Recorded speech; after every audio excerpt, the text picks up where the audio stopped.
Oh, this is worth talking about. This is Clive's question. He's so pissed off. Well, it's my son. My 18-year-old son went out and watched him. I listen.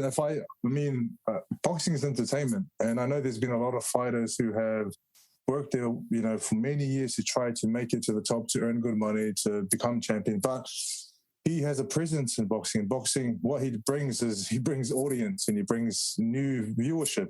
And I know a lot of people don't like it, but he's just, I don't know, he's trying what he wants to try, and in all respect to him, but he can't mix it in the top level. He's always going to be the person that people look to as a social media fighter.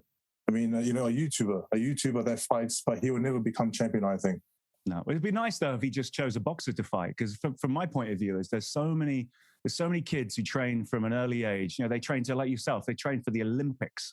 They take it seriously. It's a profession. Some of them come from working class families. They come from the background where boxing is the only thing available to them, and they fight their asses off their whole lives to have an ounce of possibility to have a platform like he has, and have a payday like a day like that, and they never get the chance. And this little YouTuber comes out of nowhere, and I feel he's taking opportunities away from proper boxers. And and you reckon Rollo will fight him? Rollo fight him? We'll have to do it with axes. We'll do it with a double Dane axe. Clive is mad about this. I mean, it's $50 for a pay-per-view, and my son went round to his friend's house. He was so excited about it, and I'm like, they even he came home and he showed me some clips that he got off his phone. Like, they even announced Ben Askren as Ben Askew. It was just a shit show. We got Snoop Dogg commentating, it's different, swearing. I think it's just really dumbed down boxing, and boxing really is a gentleman's sport for me, and it really is, as a code of conduct, and I don't know. It just for me, it may be bringing a different audience to the game. That's a fair point. That's actually a fair point. But we're actually giving him more exposure by talking about him. So. Would he make it to Valhalla? Would he make it to Valhalla? I don't think he'll ever make it to Valhalla. Like I said, he has to fight some real boxers. Fight some real boxers. Prove yourself to Odin and get into Valhalla. Stop picking on UFC fighters that have already retired, who are wrestlers or YouTubers. Clive, stop picking on young YouTube millionaires. Poor things. I just want him to give a nice amateur boxer, a good amateur boxer, a payday like that. Get someone out there and kick his ass. What about you, Clivester? Would you ever retrain to go in for amateur boxing? Muay Thai. I'd love to get back into a Muay Thai. I tried training Muay Thai again when we were in Ireland with the Vikings, but the problem is, it's like, when an actor, it sounds like such a goofy thing to say, but when you used to train Muay Thai, I used to do it every day of the week up until I was from 13 to 17. And I started sparring. The thing is, everybody wants to take out the actor from TV. Everyone wants to give Rollo a broken nose. So you're sparring, and I'm like, I'm just doing it for fitness, but people are really trying to take you out. Yeah, and you're like, it's not fun. I can't really turn up to work. Rollo's suddenly got a broken nose, isn't it? Don't touch my face. So I just tend to train on a bag.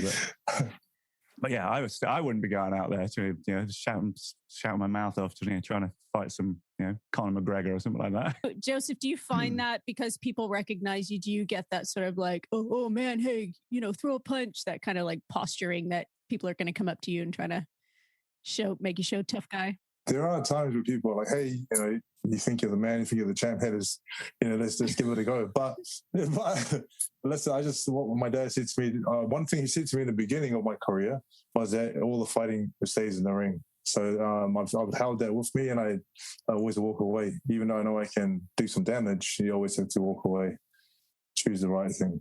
Mm-hmm. Was there a spider bite behind am I right? It was something crazy. It was a crazy spider bite. It didn't give me any magical powers though. I can't, there's no... Did you hunt the spider down? Give the spider a rematch. I was in New Zealand training for about, before the fight. Then I flew to Vegas and I had this little hole in my leg and I'm not sure where it came from.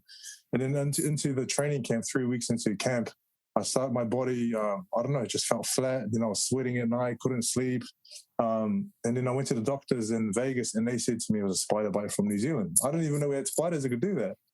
So, and it didn't give me any powers or nothing. So I'm still the same, but that's the reason why the fight got pushed back and postponed to now. Well, there are little buggers that can kill you, So you're lucky, I think. Oh, very, very lucky. Lucky you left just a little hole and that's enough. That's it. What's next after this fight? What's the game plan for this year? The plan is, in a perfect world, the plan is to beat Derek and then lock in another contract. I have to win this fight, and I have to win well. And do you have your sights on anyone else after Derek Chisora? I would like to avenge the losses that I've had. Yeah. Dillian White, Anthony Joshua, anyone. Yeah. Put the record straight. Joseph, is there a punch that every boxer fears? Is the knockout the one that they're scared of, or are you scared of, blows to the torso? Again, I'm asking from a novice, but I'm watching you guys in the ring. It's hard for me to tell which is the deadliest punch. I would say the knockout, but what are you actually scared of most? Yeah, being knocked out is like there's a few places that you can get knocked out: the chin, the temple, the back of the head, the liver shot, or the sternum. Ooh. Those are the places that really hurt you if you get punched and cleanly. So as a fighter, that's why we're always good. We always practice moving around and avoiding punches, hands up, blocking, defense, so we can avoid being hit, and also don't want to get damage the head too much. It's a good question, isn't it? Because we often, when we see it on TV, you see the damage to someone's face. If they've been hit a few times in the face, you can see that, but no one really knows how much it hurts to be hit in the body shots. And the body shots really take it out of you. I mean, can it be more, if a fight is, if the game plan is to just keep hitting the body, how much of that takes it out of you in a fight? I mean, how many rounds can you go when you start to feel those body punches? Those body shots are sore, and they take it out of you. They zap your energy faster than the head shots. Does Muay Thai, did you get any hit in the body? Well, that's the thing. In Muay Thai, we hold our guard up really high because we want to encourage kicks. But it's so you can grab them, so you can move, and so you can go in for but it's the knees. When you get in there and you're in a clinch and someone's kneeing you in there, that's what really, saps your energy.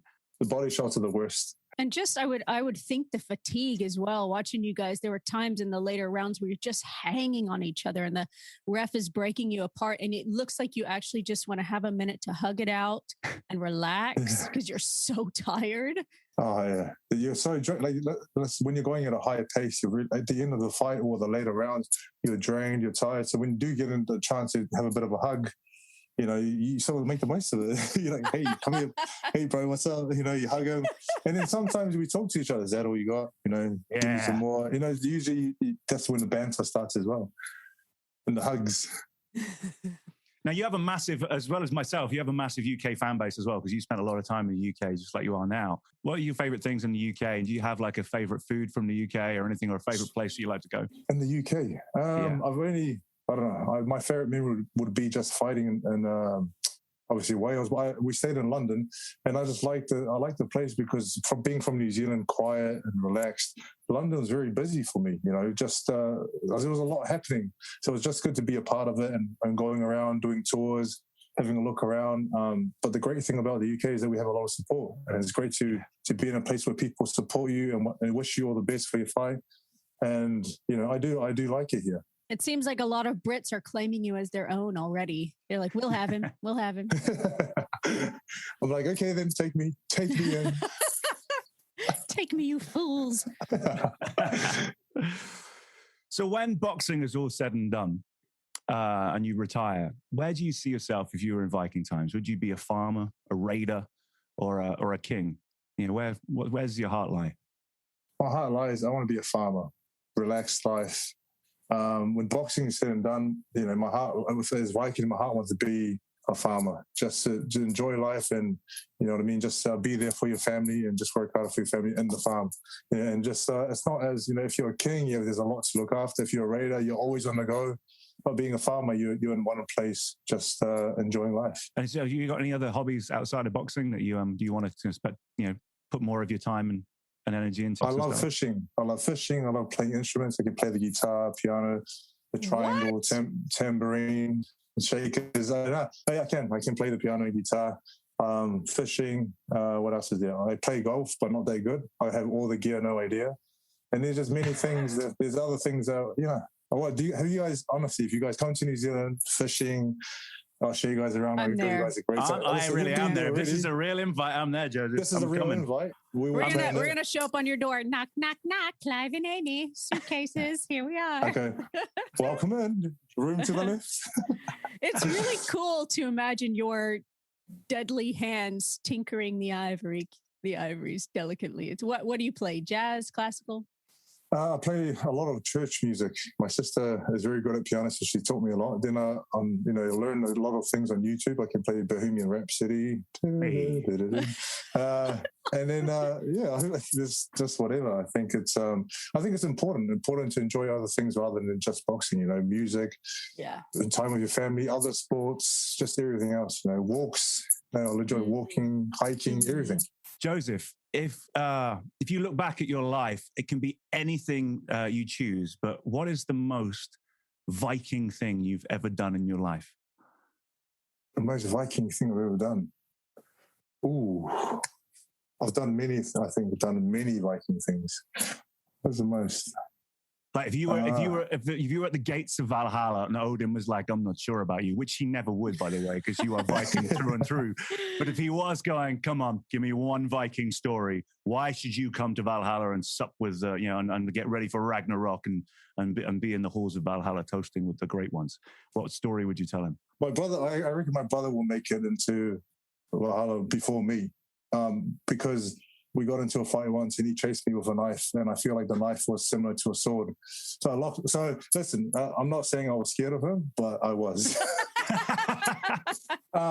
So I reckon he'll go but I used the door as my shield. So I shielded myself and he had the knife.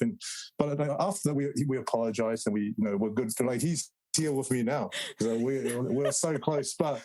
Get him on. Let's react it now. Let's get him and let's hear how he thought it went down. You are playing this so casual that your brother attacked you with a knife. I love it. You're like, I feel like I pissed him off. Then he grabbed the knife and similar to a sword, he chased me down and I ran behind the door and like a shield, just blocked myself. So I don't know. Can I still make it into Valhalla because I used as a shield? Yeah, because you stood up and fought. You didn't run away. There you go. Welcome to Valhalla. Thank you. Take me. Awesome. Oh, Joseph, this has been so much fun. We're aware that you have such limited time, so we don't want to keep you too long, but that was amazing. Thank you guys for having me. Honestly, I'm a big fan of the Vikings and what you guys do. And hopefully, seriously, one day, if you guys ever plan to come to New Zealand, I will host you guys and put on, a good, I don't know. You've already been there, so you know the place, Amy. Beautiful. Whereabouts? I stay in Auckland. I stay in Auckland and, got a lot of, nice things to do there. Waiheke Island, boats, jets, I don't know, just go fishing. It's perfect. Fun, it's like the perfect city. I fell in love with it. Yeah. Hey, listen, we'll have to get Tyson Fury on as well then. We'll get both of you on. We're going to have a double act. It'll be fun. I'm bringing him to New Zealand at some stage as well. So we should make it like all link in at the same time. Joseph, that was absolutely amazing. We were so utterly delighted to have a real champion on our show. And we want to wish you the best of luck when you go out and you fight Derek Chisora. You're going to nail him and you're going to be worthy of Valhalla. And we look forward to hollering you on. Thank you. Thank you guys for having me on. Appreciate it. Have a good day. See you guys. God bless. Thank you. This is Vikcast. It's a Viking thing. With Clive Standen and Amy Bailey. Follow the Vikings on Vikcast Official.